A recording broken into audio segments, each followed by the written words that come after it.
नमस्कार मंडळी, श्री स्वामी समर्थ. मी नंदिनी माझ्या यूट्यूब चॅनलवर तुमचं खूप मनापासून स्वागत करत आहे. तुमच्या मनातील सर्व चांगल्या इच्छा स्वामी महाराज पूर्ण करो ही स्वामींच्या चरणी प्रार्थना करते आणि आजच्या या नवीन व्हिडिओला सुरुवात करते. येत्या 9 एप्रिलला म्हणजे मंगळवारी आलेला आहे गुढीपाडवा. आपल्या हिंदू धर्मामध्ये गुढीपाडवा हा दिवस अतिशय महत्त्वाचा मानला जातो. गुढीपाडव्याच्या सणापासूनच नवीन वर्षाला सुरुवात होते. हे वर्ष मराठी नवीन वर्ष म्हणून ओळखलं जातं. तर ह्या गुढीपाडव्या सणामागं अनेक कथा ह्या सांगितल्या जातात. असं म्हटलं जातं की पवित्र ब्रह्मपुराणामध्ये एक असा उल्लेख आहे की भगवान नैसर्गिक आपत्तीने सर्व लोक मरण पावल्यानंतर काही वेळ थांबल्यानंतर जगाची पुनर्रचना केली आणि या दिवशी ब्रह्मदेवाच्या प्रयत्नानंतर वेळ पुन्हा सुरू झाला आणि न्याय आणि सत्याचे युग सुद्धा सुरू झाले. याच कारणामुळे या दिवशी ब्रह्मदेवांची पूजाही केली जाते. आणि पहा, असं देखील म्हटलं जातं की 14 वर्ष वनवास भोगून म्हणजे रावणाचं दहन करून श्री राम प्रभू आणि सीता माता हे अयोध्यात परतले होते. आणि हा जो दिवस आहे तर तो रावणावर रामाचा विजय म्हणून साजरा केला जातो आणि त्यांच्या स्वागतासाठी अयोध्येमध्ये सर्वांनी गुढीही उभारली होती. आणि हा जो दिवस आहे तर तो अगदी आनंदाने आणि उत्साहाने साजरा केला जातो. आणि पहा, या दिवशी अनेक उपाय आणि सेवा देखील केल्या जातात. तर आजच्या व्हिडिओमध्ये मी तुम्हाला अतिशय प्रभावशाली उपाय सांगणार आहे. तर आंब्याच्या पानांचा आपल्याला एक अतिशय प्रभावी उपाय करायचा आहे. हा उपाय जर आपण केला तर घरातील इडापिडा अडचणी सर्व नष्ट होऊन जाईल आणि घराची, मुलांची, पतीची खूप सारी प्रगती होईल. आपल्या हिंदू धर्मामध्ये झाडांचे महत्त्व हे सांगितले गेलेले आहे. पिंपळ आणि वडाच्या झाडासोबतच गुलार, कडुलिंब, आंब्याचं झाड याचं महत्त्व हे सांगितलं गेलेलं आहे. जी झाडं आहेत तर ती शुभ मानली जातात आणि या झाडांमध्ये साक्षात देवी देवतांचा वास आहे असं मानलं जातं.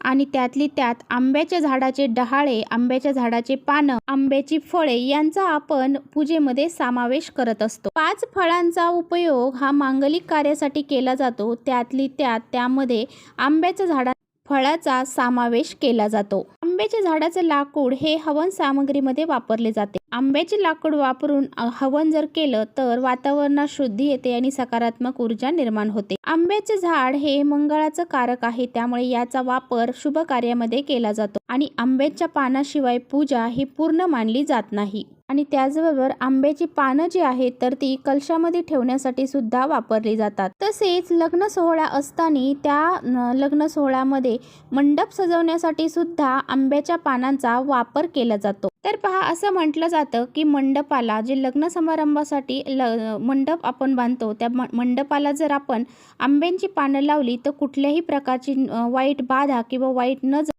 त्या शुभ कार्याला लागत नाही. म्हणून आंब्याची डहाळी जी आहे तर ती मंडपाला बांधली जातात. आंबा हे फळ जे आहे तर ते हनुमानांना अतिशय प्रिय आहे आणि हनुमान जे आहे तर ते संकटमोचक देवता म्हणून ओळखली जाते. आणि यामुळेच पहा, गुढीपाडव्याला आंब्याच्या पानांना, कडुलिंबाला अतिशय महत्त्व आहे आणि म्हणूनच आपल्याला जो हा उपाय आहे ना तो करायचा आहे.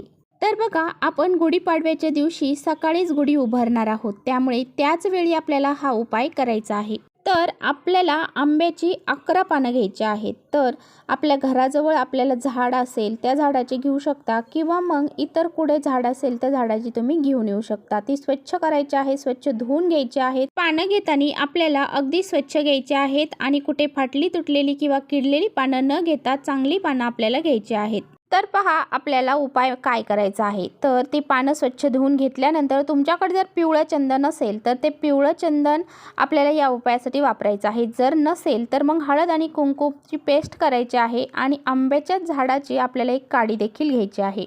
त्या काडीने आपल्याला त्या आंब्याचे जे 8 पानं आहेत तर त्यावरती जय श्रीराम असं लिहायचं आहे. तर पहा, आपल्याला 8 पानं किंवा मग 9 पानांवरती आपल्याला जय श्रीराम लिहायचं आहे. आणि जी 2 पानं उरतील, पहा साईडचे जे 2 पानं आहेत तर त्यावरती आपल्याला शुभ आणि एका पानावरती लाभ लिहायचा आहे. तर जी जय श्रीराम नावाची पानं आहेत तर ती आपल्याला मध्ये टाकायची आहेत आणि साईडनी शुभ आणि लाभ असे 2 पानं ठेवायचे आहेत. आणि हे जे आपल्याला तोरण करायचं आहे. अशा पद्धतीने आपल्याला 11 पानांचं तोरण तयार करायचं आहे आणि हे तोरण आपल्या मुख्य दरवाजावरती आपल्याला लावायचं आहे। तोरण आपल्या मुख्य दरवाजावरती जर आपण पाडव्याच्या दिवशी लावलं तर आपल्या घरामध्ये कुठल्याही प्रकारची नकारात्मकता, वाईट शक्ती प्रवेश करत नाही। आपल्या घरामध्ये जेवढी निगेटिव्हिटी आहे ती सर्व बाहेर निघून जाते आणि आपल्या घरामध्ये अखंड लक्ष्मी ही निवास करत असते। यामुळे आपल्या घरातील व्यक्तींचे जे दोष आहे, अडचणी आहेत त्या दूर होऊन जातात आणि आपल्या घरातील व्यक्तींवरती कधीही संकट, अडचणी ह्या येत नाही। तर पहा, हे तोरण जे आहे तर ते तुम्हाला 2 दिवस ठेवायचं आहे। तर पहा, तुम्ही हा उपाय अमावस्येच्या दिवशी केला तरी सुद्धा चालेल। म्हणजे तुम्ही हे तोरण जे अमावस्या आहे पहा 8 तारखेला सोमवारी, त्या दिवशी जरी तुम्ही हे तोरण तुमच्या दरवाजाला लावलं आणि त्यानंतर गुढीपाडव्याच्या दिवशी तुम्ही ते तसंच ठेवलं तरी सुद्धा चालेल, किंवा मग तुम्ही गुढीपाडव्याच्या दिवशीच हा उपाय केला तरी सुद्धा चालेल। आणि 2 दिवस आपल्या दरवाजावरती हे तोरण ठेवायचं आहे। त्यानंतर ते पानं सुकल्यानंतर आपल्याला ते लगेच दरवाजावरून काढून टाकायचं आहे। कारण जर आपण असं नाही केलं तर ज्या प्रमाणामध्ये आपल्या घरामध्ये सकारात्मक ऊर्जा येते त्याच्या दुप्पट आपल्या घरामध्ये हे वाळलेलं तोरण जर आपल्या दरवाजावरती राहिलं तर त्याची दुप्पट नकारात्मकता घरामध्ये शिरत असते। त्याचबरोबर बघा, आपलं जे देवघर आहे तर त्या देवघराला सुद्धा तुम्ही झेंडूची जी फुलं आहेत ती 5 घ्यायची आहेत आणि 5 आंब्याची पानं घेऊन अशा प्रकारचं तोरण तयार करायचं आहे आणि तुमच्या देवघराला लावायचं आहे। यामुळे देवी देवता देखील आपल्यावरती प्रसन्न होतात आणि त्यांचे कृपा आशीर्वाद हे आपल्यावरती राहतात।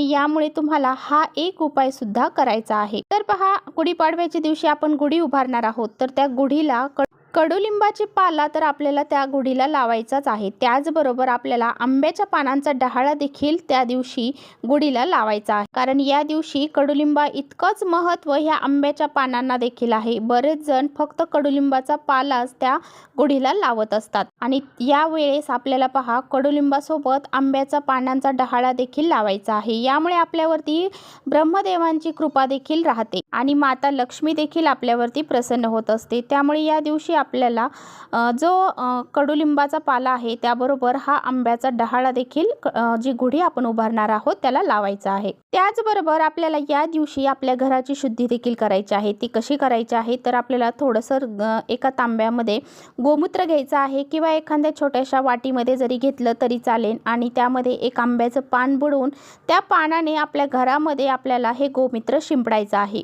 तर पहा, हा उपाय केल्याने आपल्या घरातील जे दरिद्री आहे, संकट आहे, अडचणी आहे त्या दूर होत असतात। नकारात्मकता, पितृदोष, वास्तुदोष हे सर्व दोष नष्ट होतात आणि आपल्या घरामध्ये सुख, शांती, समृद्धी निर्माण होते। तर पहा, हा एक उपाय देखील तुम्हाला या दिवशी करायचा आहे।